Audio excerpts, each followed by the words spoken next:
All right, guys, bang, bang. I've got a very, very special episode for you today. McKenzie is here. I constantly get people who ask me to come on the podcast who want to hear from kind of an everyday person, not somebody who works in Wall Street or in finance, somebody who doesn't spend all day as a professional investor, but rather somebody who has come across Bitcoin as part of what they do on a day-to-day basis. And so I thought it'd be great to have McKenzie come on and talk about that. So thank you so much for taking the time to do this, sir. Absolutely. Thanks for having me. This is an unbelievable experience for me. For sure. So let's start just with a little bit of background on you and your family so that people kind of understand the perspective that you're coming from. Where were you born and kind of what have you done in your career until today? Sure. So, I was born actually in the lower mainland of British Columbia, Surrey, BC. Most of my family's from around that area. So basically my parents moved to Vancouver Island, which is a small island off the west coast of Canada. It would have been 89. I was a year old when we moved here. My parents came over for a holiday. They fell in love with it right away. My dad's been a career flooring installer. He found work immediately, never went back. And from then, we had a lot of family follow us over. As far as the work end of things, like I say, my entire family has been in the flooring industry. It's something going through high school, growing up, I never thought I'd be getting into. When you're surrounded by it, you're like, I might want to try something else. But then once I got married, had kids, I started to realize just how profitable and how good I was at it. I've been installing flooring with my dad since I was 14 years old. That's basically when I started screwing up in school, and he made me go to work with him instead of going to the school dance. It's been, I've had through my 20s a lot of different employment opportunities, got to try a lot of different things. Young family, been a father since I was 21 years old. But every one of those jobs, it's benefited me in some aspect of what I'm doing now. And it's been really cool to see those different skill sets all come together to where I am now. Absolutely. And so how old are you now? And then how many children do you have? I'm 32 and I have two girls, 1 4 and 1 10. Awesome. And so when I think about you, I think of you as kind of the quintessential, in America, we would call kind of the American story, right? But obviously being in Canada, of a hard worker who has a young family, and you basically are doing everything that you're supposed to be doing in order to build a great life for your family, for your daughters, and kind of accomplish the goals that you set out for yourself. Is that fair to say? Absolutely. At least that's what I'm trying to do. I think you're doing just fine, my friend. So one of the things, as we were talking beforehand and kind of preparing for this, that I found very fascinating is the approach that you take, right? Most of the jobs that you've held have to do with some sort of physical labor and the creation of or the production of something in the physical world. So you're not a software engineer, you're not working at a tech startup, right? You're doing flooring or roofing and kind of more construction driven jobs. But that industry has some amazing people and then has a lot of people who people have bad experiences with. I think your approach to how you service clients and the people you work with is really unique and will play into the value that you see in Bitcoin. But just talk to me a little bit about kind of the perspective that you have and that you take to work every day in terms of the value and how you work with those clients. Absolutely. So my biggest frustration being in the construction industry is going into someone's home and seeing contractors treating the client as if they're doing them some kind of favor. I don't care how busy it is, how long you've been in the industry, or frankly, how the client's treating you. They are doing you a favor. They are hiring you and they are trusting you and your expertise to do the best job possible. So I guess my view and how I communicate with my clients, I guess I'm a little more close with them. I treat them as if they were my parents. I don't want them to feel like I am in there just to make my buck and get out. So yeah, a big thing is I understand how hard a lot of small town people all over the place work for their dollar. I know how hard I work for my dollar, and I want to give them the best value I possibly can. And it doesn't mean I can't be friendly along the way. And especially I live in a town of just under 40,000. Everybody knows everybody. I basically don't advertise. Everything's word of mouth. I don't have decals on my truck. I don't do any of that. It's just word of mouth, being conscientious of the client and making sure that, like I say, I'm giving them the best value for their dollar. Yeah, and you specifically mentioned one thing that I think is really important, which is this idea of outside of major metros, there's this understanding and belief that people work hard for their money, right? That these are people who are putting in long hours, hard hours in comparison to a lot of kind of major metros or software type businesses. And therefore, when you perform a service, you essentially are saying, hey, look, I need to provide value equivalent to or over the amount of money that they're giving me because I know they worked hard for it. And so I'm going to work hard for them to then give it to me. Is that kind of a fair way to describe the approach you take? Absolutely. And I can't even say, I know my experience is in a small town, but I can't say that I wouldn't approach it the same way outside. It's what I expect from someone when I'm hiring them. I expect them to really respect the fact that I'm providing you with a living while you're working for me. And to me, that is everything. That's how I support my family. So yeah, absolutely. That makes sense. And so you are probably not very high on the list that most people would think of as somebody who comes across Bitcoin, becomes a believer in Bitcoin, uses Bitcoin, invests in Bitcoin, etc. Let's start with just like, when was the first time you ever heard about Bitcoin, and kind of what did you think when you heard about it? Sure. So first time I ever heard about it, I was at my buddy's house. I think they were watching football or something, placing some bets on the game. And one of my buddies, who's a software engineer, brings up Ethereum and Bitcoin, and how I think they were trading. Ethereum was around $14 at the time, and Bitcoin maybe 1,000. So I just remember these guys being like, "I'm up 15 grand this week. Like, this is insane." So of course, my first inclination is not what is it? It's how am I going to make money here? It's probably might be the worst way to go about it, but really that 2016, 2017 bull run that started, I made a lot of money, and at the same time lost a lot of money.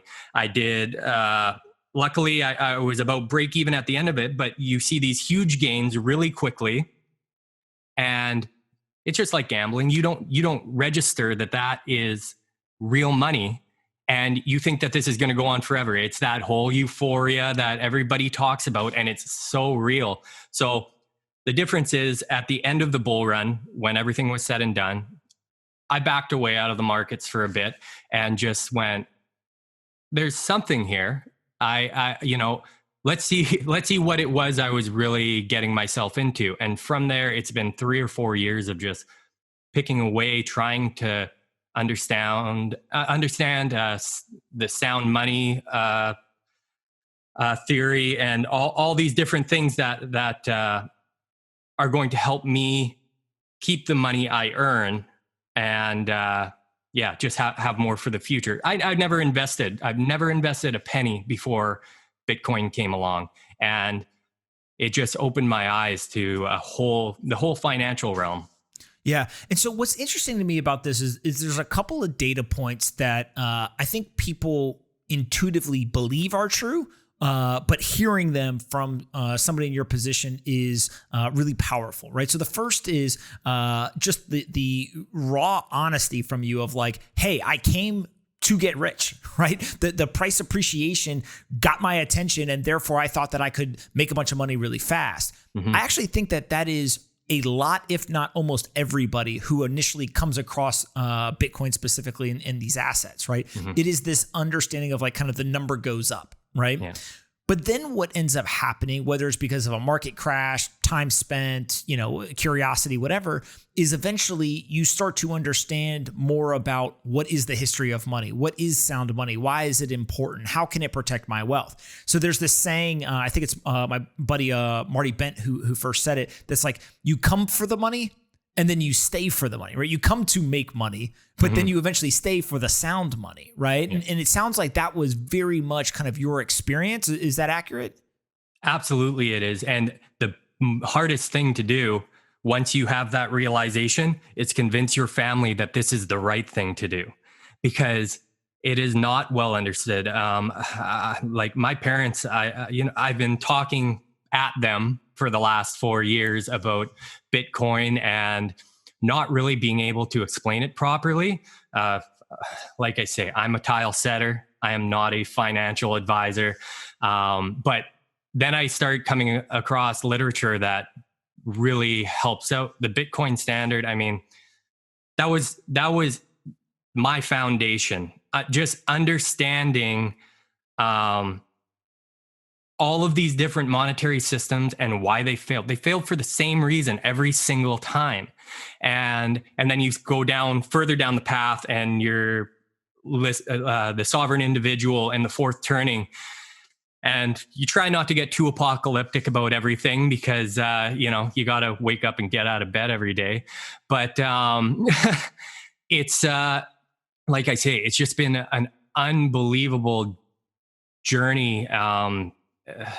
Just figuring out step by step why this is happening, because it's hard to believe for a lot of people that this is the new standard. This is where we're going. And when I know guys like you and me see it, but it's so weird to be one of those people when the rest of the world is just catching on.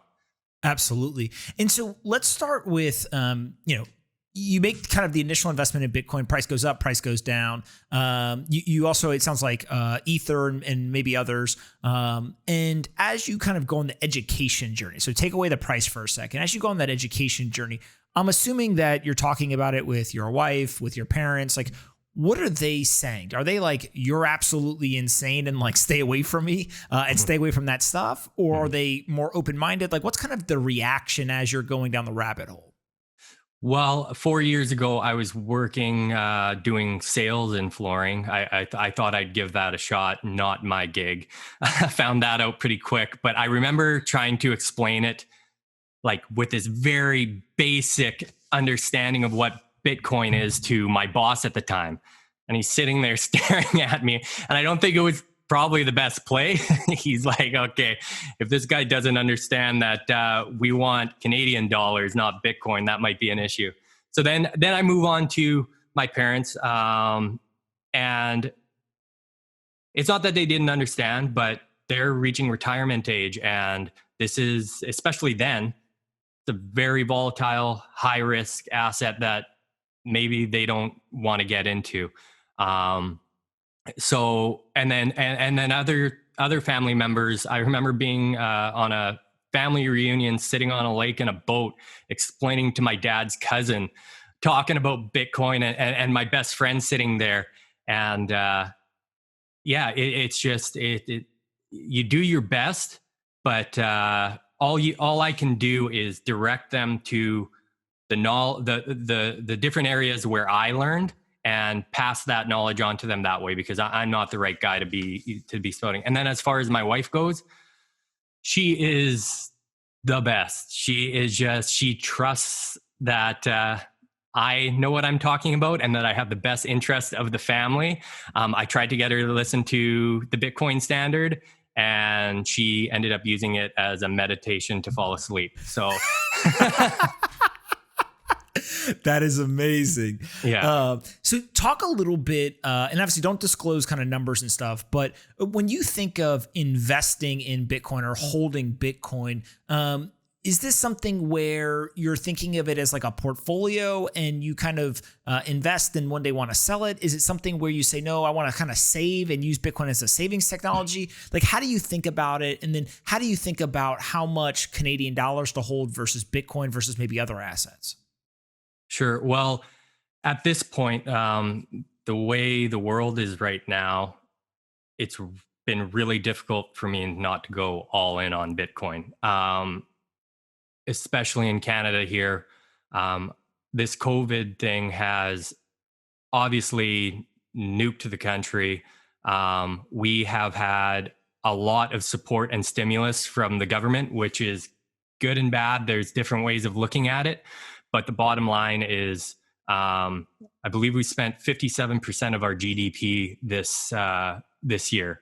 And we're getting all of these different benefits, whether it be the CERB, $1,200 every 2 weeks, or the business loans where you borrow $30,000, $10,000 is forgivable.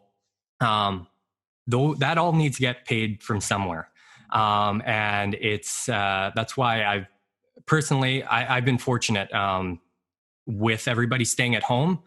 They stare at their walls and want tile on them, apparently. So I can't really, I can't complain in that respect. But it's funny how that works, right? Yeah. Everyone sits around at home and says, hey, I actually need some improvements around here if I'm going to sit here all day. Absolutely. And it's baffling to me. It's like, and it's the same with interest rates dropping. Our real estate values have shot through the roof. And it's like, is real estate really appreciating that much, or are people just getting more access to funds that it's not my place to say whether or not they should be borrowing, but it's there. Tax deferrals, mortgage deferrals, all these different things. It's like, we're just kicking the can down the road. That's all that's happening here. And it's an intimidating prospect. Absolutely. And it's pretty crazy too, to think, one of, you take that mentality that you have of like, everyone works hard for their money and therefore I want to provide value. But also too, it sounds like you've got this idea around, but I work hard for my money as well and I want to protect it. Right. And mm-hmm. that's kind of when you talk about the national debt and a lot of these issues, it sounds like really for you, Bitcoin is much more a way to protect wealth than it is as like a speculative asset or anything like that. Yeah, I if I'm being completely honest, it's both for me right now because of where we are in Bitcoin's growth. Obviously I see the upside of it. But in the same breath, if we were 10, 15 years down the road and Bitcoin was stable and we were in the same position, I'd still be there because, like I say, this where you sell a house for $450,000 a year ago, and now it's worth, $570,000. That's insane. And that's not, it's the same. You go and buy, a case of Coke or something, and that was $4 last year and it's $7.99 this year. It's happening everywhere. So I'd be a liar if I was saying I'm not here for the price discovery as well. That's a big part of it. But no, the stability, when you can say, I'm confident in the stability of Bitcoin, even with the volatile price swings that are going on, that's saying something. I'm not against paying taxes or anything like that. I just, I'm very much for not having my money taken when it doesn't need to be. Yeah. And what's so interesting to me is, I think of this as like, you can be described as a hardworking Canadian who simply wants to provide a life for their family. Right. I mean, at the core of it, everyone wants to have enough resources to live the life that they want to live, and they want to be happy. Right. Mm-hmm. And I think that what is fascinating to me, and I think that you're not alone in this, is something like Bitcoin can pull so many people in and really open their eyes to kind of the macroeconomic world, to the financial investing world, right? Like it almost sounds like over the last 3 or 4 years, you've gotten a crash course in a lot of different topics that have a very material impact on you, your family, your finances, but aren't necessarily taught in school in a way that people pay attention or learn, correct? Absolutely. And that's just the thing. Bitcoin could disappear tomorrow and I would still be better off for it existing for the time it did. Like I say, it just brought so much clarity. And no, it's not taught in schools. Um, I'm 30 years old and I went through my 20s not being aware of any of this. And, hindsight's 2020. You can't go back, but you just go, man, some of those choices I made for these small short-term gains, these short-term happiness, could have developed into something so much bigger had I just understood that value proposition for long-term savings. Yeah. And we haven't talked about this before. So I'm actually curious to your answer, but do you feel like understanding of Bitcoin, the macro environment, inflation, a lot of kind of the things that we've talked about, has that changed your spending patterns or your saving patterns? Like how I guess there's one part that's like knowledge. The other is behavior change. What, if any, behaviors have changed that you think are noticeable? For me in particular, massive changes. Okay. Yeah. In what way? Well, we uprooted ourselves in probably the biggest way you can, sold our home to pay down all the debt that we possibly could. So basically we were at net zero. And yeah, I mean, I wouldn't have thought of doing that 2 years ago. You just think that sitting in your home and allowing real estate values to inflate, like that's your retirement at the end of it. And if you can pull some money and maybe get a investment property and build that way, that's one way. But I've worked 19-hour days and done that, just grinding day after day to make the bills get paid at the end of the month. And with my kids, I'm just like, that is not a way I want to live my life. I have no energy when I get home. I'm 32 and I don't have energy to play with my kids. What's wrong with that picture? I had this silly idea in my head that if I wasn't stressed and exhausted, I wasn't working hard enough. And that's not true. That is the root of the problem. And it's the same thing with money. You don't have to, if you just let it do its work for you, then it takes a lot of the stress away.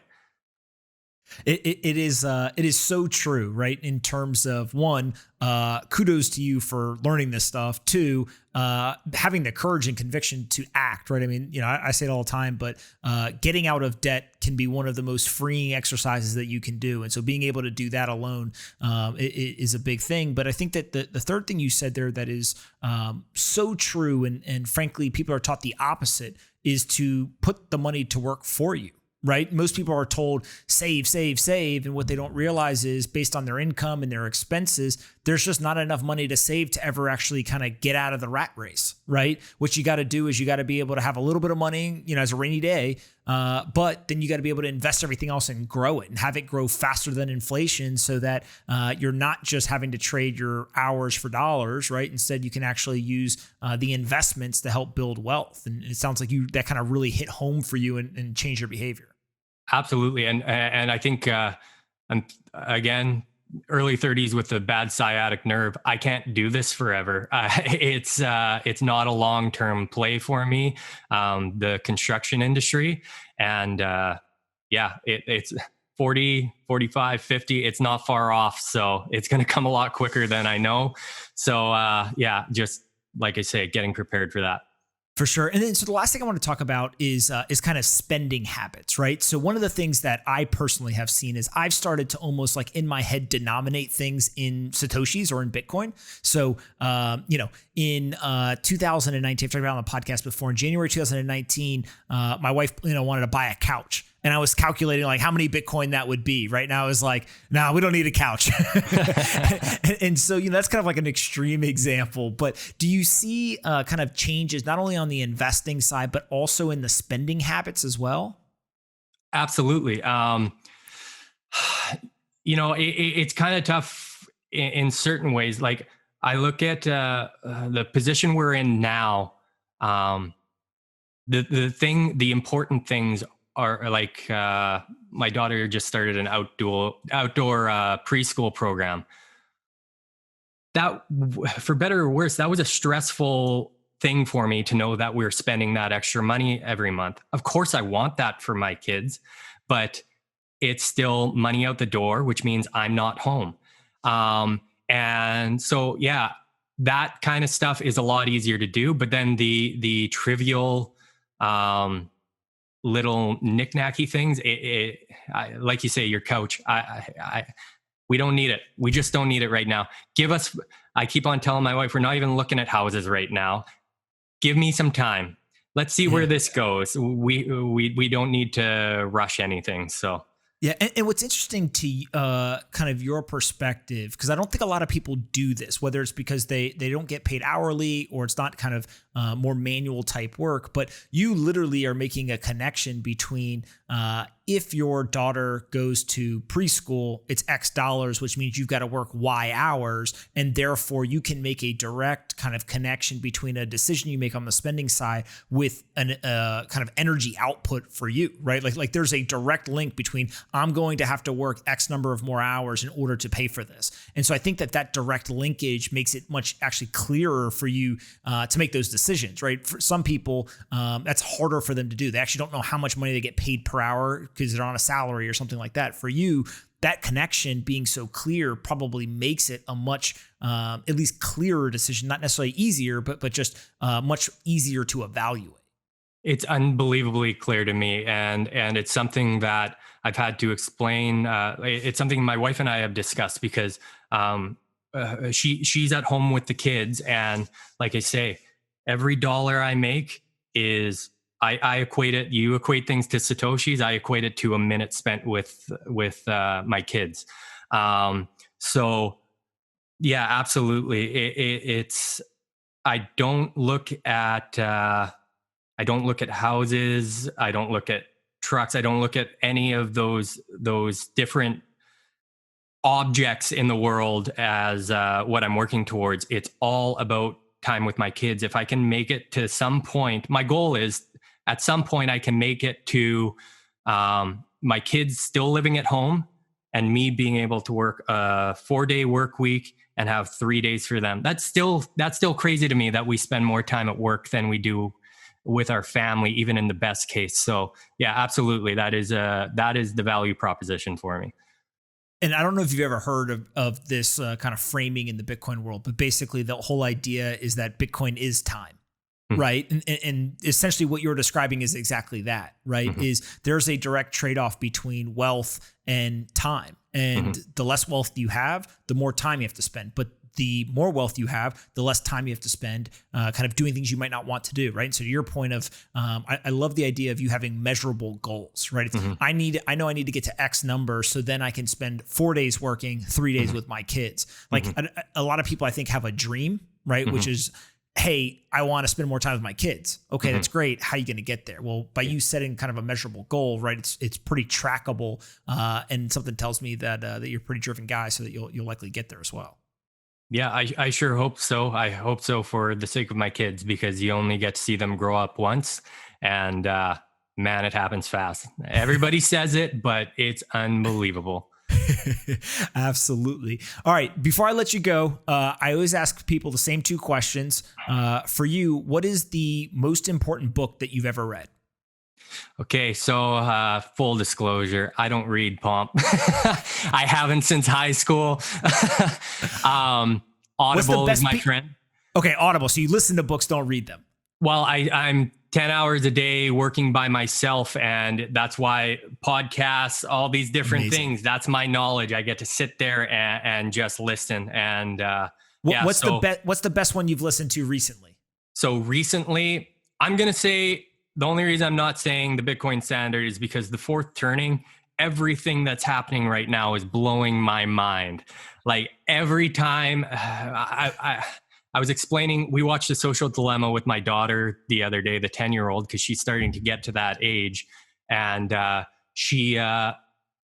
was explaining to her how, as negative as it looks, the fact that we're realizing all this stuff and we're seeing the bad in it, that's good news. Mhm. I see a turnaround coming, and I can see a world where if we play things right, my daughter never will experience that draw of social media and all those negative effects, and maybe only benefit from the tools in it. So yeah, like I say, the fourth turning, I was explaining to her how her generation is the hero generation, and they're going to pull us from all this nonsense online. I love that. Yeah. Second question is more fun. Aliens, are you a believer or non-believer? Yeah. Again, being a listener of the podcast, I got some time to really think about this, and I didn't want to have the same answer as everybody. Base answer is absolutely. The reasoning for that is, I hate to keep bringing up my kids, but you stare at your kids for long enough and you try and figure out how this person came to be, how this all came into fruition, and you go, yeah, I don't have the answer, and I'd be ignorant to say that there isn't life elsewhere. I'm all for believing whatever you want to tell me when it comes to that. I love that. Yeah. Parents usually don't like talking about that, but the idea of like, hey, I made this thing. Every single one of my friends who's had a kid, who's still got a young kid, is just, they all go through that. So I don't think that you're alone there. Yeah, it's nuts. Awesome, man. Well, listen, you could ask me one question to finish up. What do you got for me? Okay. I guess, again, selfish question. I slid into your DMs there out of nowhere. You don't know me. I don't have much of a Twitter presence. I'm purely there to read content and maybe throw a meme in, or a GIF in every once in a while. But why did you decide that I was the guy? You say you have so many people bugging you. Why was I the guy? Yeah. I don't know, is a short answer. No. So for those that don't have the context, over the last, I don't know, year or so, on numerous occasions, people have reached out to me and been like, hey, you should basically bring on kind of an everyday Bitcoiner, right? Somebody who doesn't exist in the financial world, doesn't kind of spend all day doing this. They've got kind of what most people would consider a quote unquote a normal job, but they have either fallen down the rabbit hole or something. And usually they position it as, they want to come on the podcast. They want to discuss, maybe it's a token that they're invested in or a project that they're really excited about. Like there's always some angle that they want to capture.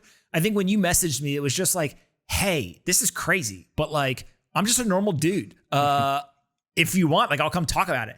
And I had been thinking like I need to do that at some point. And for whatever reason, when I read your message, I was like, oh, this is somebody who has like no agenda, isn't coming on to like pitch anything or do anything crazy. And the thing that I love is kind of when you articulated like, here's my work history, here's my family. Like it was just very, I think, kind of down the fairway of like, I actually think there's more people like you who are into Bitcoin or in the Bitcoin community than people realize.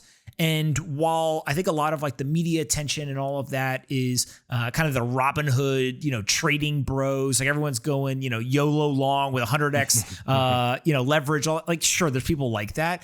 But I think when you look at Bitcoin specifically, your story is very similar, but it's not just people in Canada. It's not just people in the United States. Your story is the same story that can be told, in pretty much every country in the world. And that's kind of the beauty of Bitcoin, right? Is that this is a asset that everyone from, Larry Fink, who's the founder of the largest asset manager, BlackRock in the world, all the way to you, me, and millions of other kind of everyday people, Bitcoin can serve the purpose that we want. And to me, when I just read the message, I was like, all right, I got to do it. Here's the guy. I told you to send me an email because I had to make sure that you weren't, crazy and going to come on and say some wild stuff. But then I thought you were going to ask me for a lot more information than you did, if I'm being honest.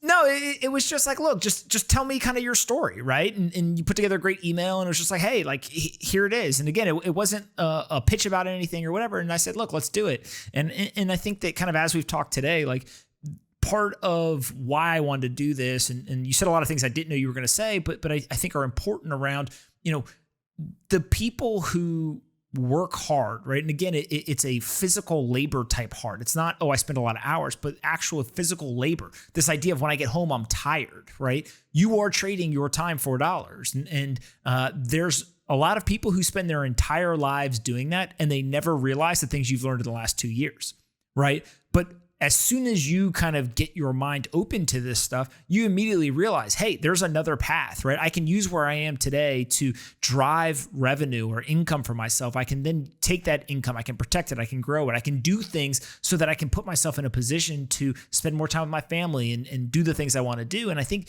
that story doesn't get told enough, whether it's in Canada, the United States, or elsewhere, of, the knowledge is such a great equalizer, right? You have the same knowledge that somebody sitting in a white collar job inside of an investment firm has. And when you get on that level playing field, the things that you can do are frankly generation defining for you and your family, right? Because if you know this stuff, well, guess what? You're going to teach your daughters this. And if they know, they're going to teach their children. And so what you can literally do is kind of change the inflection point of an entire kind of lineage of a family, all because of knowledge. And I think that's the beauty of kind of your story and many other people like you, is that once you have the curiosity and kind of self-starter attitude of like, I want to get this information, you don't got to be a genius, right? You're not a genius. I'm not a genius. There's like 5 geniuses in the world, right? And they're all billionaires because they're geniuses, right? Yeah. But for everybody else, like, you just work hard and you try to do the things that you think are the right things to do. And when you're armed with the right knowledge, then you end up being successful. It's put a light at the end of the tunnel for me, and that's huge. That's everything. I don't know if I heard this somewhere, but I was thinking about it. I'm not trying to take over the world. I'm trying to take care of my family, and that's just the bottom line. And I want to be happy and be able to enjoy it while it's happening. I love that. We're going to end on that because that is the most powerful, best quote that might have ever been said on this podcast.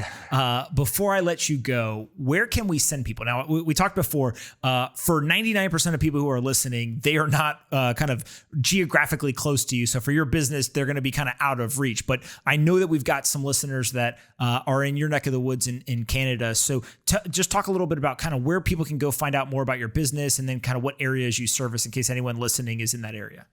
Sure. So I'm most active on Instagram. It's a great space for contractors to share their work.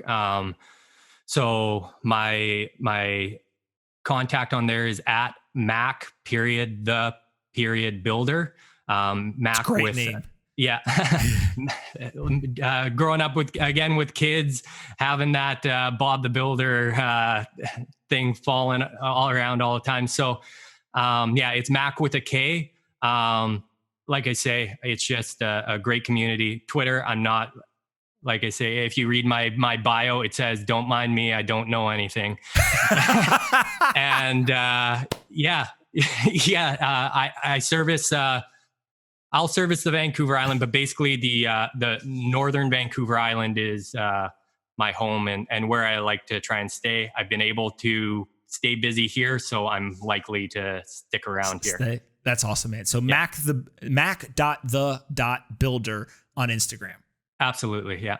All right, McKenzie, listen, thank you so much for doing this. I think people are really going to enjoy this, and we'll have to do it again in the future when you kind of keep going. Thanks, man. Again, thank you so much. This has been awesome.